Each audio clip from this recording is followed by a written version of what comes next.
Buenos días, hermanas. Vamos a continuar con nuestra serie La Carta a los Hebreos. Vamos con el tema número 63. El día de hoy se llama El Nuevo Pacto. Y bueno, recordamos que en el tema anterior hablamos de ese solo sacrificio, que era necesario solo un sacrificio para cumplir todo. Y solamente Cristo podía cumplir ese sacrificio. Y por eso ahora está sentado a la diestra del Padre, esperando a que sus enemigos sean puestos por estrado de sus pies. Ahora vamos a continuar leyendo los versículos 15 al 18 del capítulo 10 de la carta a los Hebreos. Dice así la palabra de Dios. Y nos atestigua lo mismo el Espíritu Santo, porque después de haber dicho, este es el pacto que haré con ellos, después de aquellos días, dice el Señor, pondré mis leyes en sus corazones y en sus mentes las escribiré. Y añade, y nunca más me acordaré de sus pecados y sus transgresiones, pues donde hay remisión de estos, no hay más ofrenda por el pecado. Seguimos hablando de un solo sacrificio, pero ahora estamos hablando de este pacto que Dios ya había prometido desde el Antiguo Testamento. Miren, vamos a leerlo en Jeremías capítulo 31. Ya hemos estado tomando esta cita, pero es importante que la volvamos a retomar.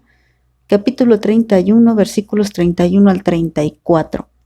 Y precisamente la carta a los Hebreos es una referencia a esta cita. Mira, dice así.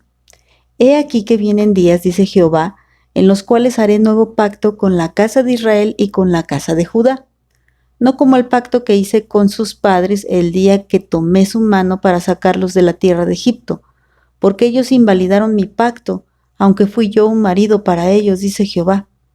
Pero este es el pacto que haré con la casa de Israel después de aquellos días, dice Jehová. Daré mi ley en su mente y las escribiré en su corazón, y yo seré a ellos por Dios y ellos me serán por pueblo. Y no enseñará más ninguno a su prójimo, ni ninguno a su hermano, diciendo, conoce a Jehová, porque todos me conocerán desde el más pequeño de ellos hasta el más grande, dice Jehová, porque perdonaré la maldad de ellos y no me acordaré más de su pecado. Bueno, lo que hizo el autor de la carta a los Hebreos fue tomar fracciones de estos 4 versículos y mencionó el nuevo pacto que ahora ya estaba vigente en Israel y que esta profecía se estaba cumpliendo ya en este tiempo. Y es lo que está diciendo. El nuevo pacto que él dijo, que él iba a escribir la ley en sus mentes y en sus corazones. Y luego toma la última parte del versículo 34, porque ya no se acordaría más de sus pecados. Y antes, en el versículo 15 del capítulo 10 de Hebreos, nos dice que es el mismo Espíritu quien está atestiguando eso. ¿Y por qué lo dice? Bueno, recuerda que anteriormente nos dijo que Jesucristo había hecho todo esto y bueno, Él estaba enseñando eso y se había enseñado también por los profetas. El mismo Dios, acuérdate que dijo desde el versículo 1 del capítulo 1 que Dios había hablado ya de muchas maneras, mas ahora nos habla a través de su Hijo Jesucristo. Y bueno, esas muchas maneras que habló es a través del Espíritu Santo también. Y de hecho el Espíritu Santo fue el que movió, el que inspiró, el que habló a todas esas gentes que fueron profetas, siervos de Dios y que pudieron hablar directamente palabra de Dios. Por eso dice, y nos atestigua lo mismo el Espíritu Santo. O sea, Él mismo nos da testimonio, Él mismo confirma todo esto, porque desde antes ya el Espíritu Santo lo había dicho. Y en la profecía que acabamos de leer de Jeremías, pues es el Espíritu Santo hablando a través del profeta Jeremías, donde dijo, este es el pacto que haré con ellos. Y precisamente el Espíritu Santo también confirma, y vamos a ver cómo el actuar del Espíritu Santo va a ser muy mencionado, aunque sea en pocas ocasiones, pero de mucha importancia en el capítulo 10. Es el mismo Espíritu el que está anunciando la venida del nuevo pacto. Y el nuevo pacto es Jesucristo. Mira, vamos a confirmarlo. Vamos a Mateo capítulo 26, versículo 27 y 28. Dice así, y tomando la copa y habiendo dado gracias, les dio, diciendo, beban de ella todos, porque esto es mi sangre del nuevo pacto, que por muchos es derramada para remisión de los pecados. Y vamos a dejar pendiente esa palabra remisión. Pero precisamente ese es el pacto que el Espíritu Santo había dicho, había confirmado que vendría a través de Jesucristo. Y el nuevo pacto es Jesucristo, es la sangre que Cristo derramó por nuestros pecados, y como ya lo hemos visto, Jesucristo viene a suplir todos esos sacrificios, y ahora con un solo sacrificio hay un nuevo pacto y hay una nueva promesa, una nueva oportunidad de acercarnos al Padre. Después dice la palabra de Dios en el versículo 17 y añade: nunca más me acordaré de sus pecados y sus transgresiones. Qué maravilloso, hermanas. Qué maravilloso que tengamos a través de ese nuevo pacto por la sangre de Cristo esta promesa de que nunca más se acuerde nuestro Señor de nuestros pecados. Y esto va relacionado con la palabra remisión que les dije.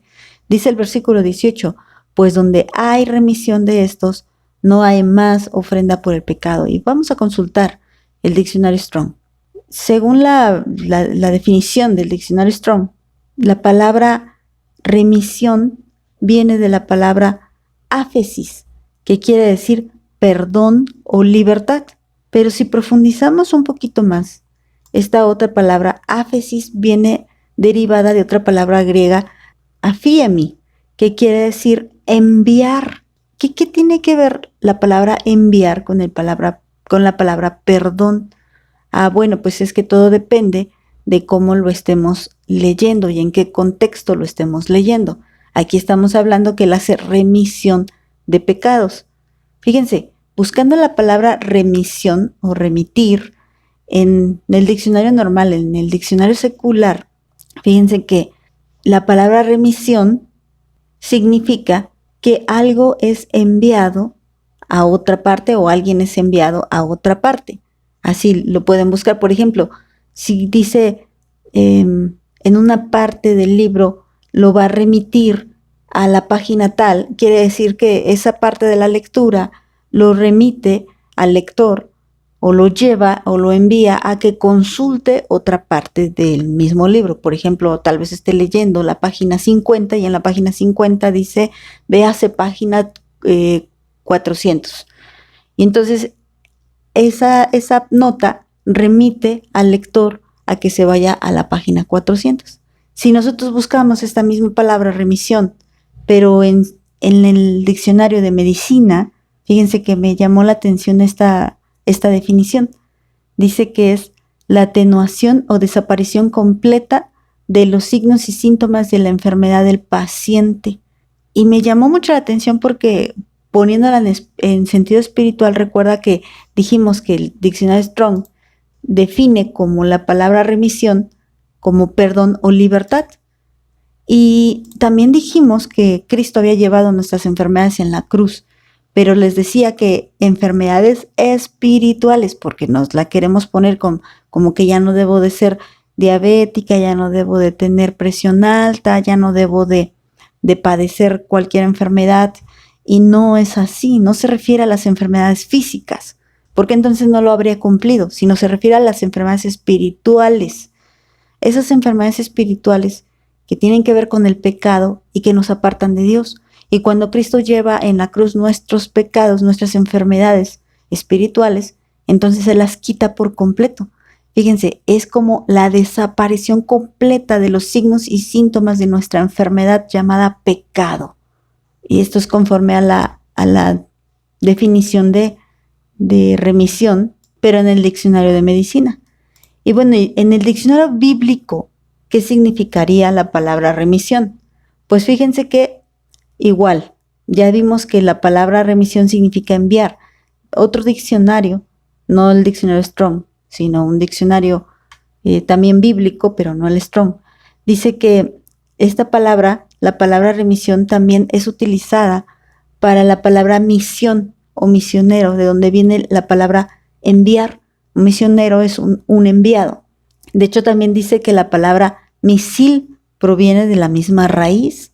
Entonces, en un sentido práctico, la palabra remisión significa enviar los pecados de dicha persona lejos. Es como una especie de eliminación de pecados sobre nuestra cuenta. Nosotros teníamos una deuda muy grande con Dios, muy, muy grande. Y esa deuda ha sido pagada, ha sido enviada lejos. Entonces Cristo envía lejos nuestros pecados. ¿Te acuerdas de los dos machos cabríos? Uno debía morir como sacrificio para expiación por los pecados, pero el otro debía ser enviado lejos como representación de la remisión de nuestros pecados. Entonces, Cristo muere por nuestros pecados, paga el precio para enviar nuestros pecados a otra parte, a donde ya no haya más memoria de ellos.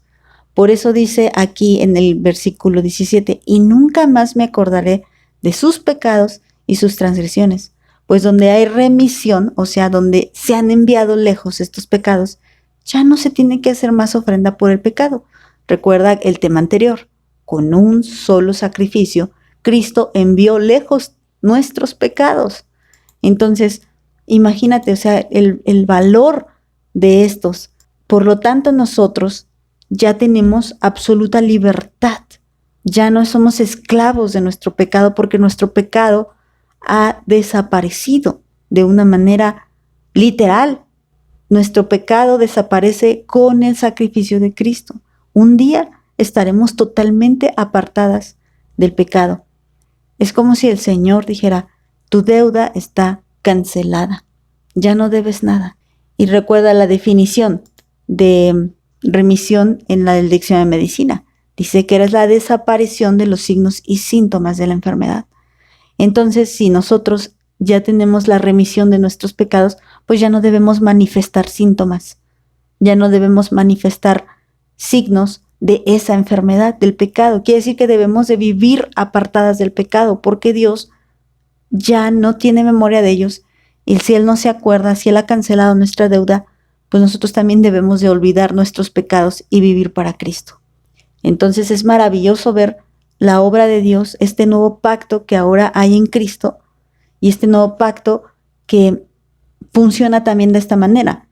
Dice que Él escribe la ley en nuestros corazones, pone su ley en nuestros corazones y las escribe en nuestras mentes.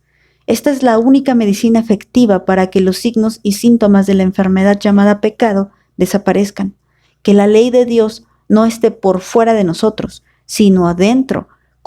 Es como si yo te dijera, para que te cures esa enfermedad, pon una pastilla delante de tu vista, solamente vela y no te la tomes.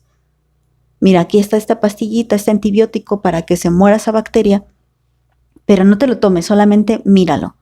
Y a veces queremos hacer así con la palabra de Dios, solo tenerla de lejos y no introducirla dentro de nuestras vidas. Pero fíjate, lo maravilloso es que Dios nos ayuda a introducirla. Este es el pacto, pero algo bien importante. El pacto que está mencionando aquí, recuerda que es una carta enviada a los hebreos. La promesa que Dios le hizo a Jeremías, o que hizo Israel por medio del profeta Jeremías, iba directamente relacionada con Israel. Si consultamos otra cita, Romanos capítulo 11, versículos 26 y 27, dice de esta manera, y luego todo Israel será salvo, como está escrito, vendrá de Sión el libertador. Acuérdate que remisión significa libertad también, que apartará de Jacob la impiedad, y este será mi pacto con ellos cuando yo quite sus pecados. Así que bueno, sí es una promesa directamente para Israel, pero que podemos también tomar parte de este nuevo pacto, porque al tener la sangre de Cristo en nuestras vidas, nosotros formamos parte de este nuevo pacto. Bueno, hermanos, vamos a dejarlo hasta aquí. Que el Señor les bendiga.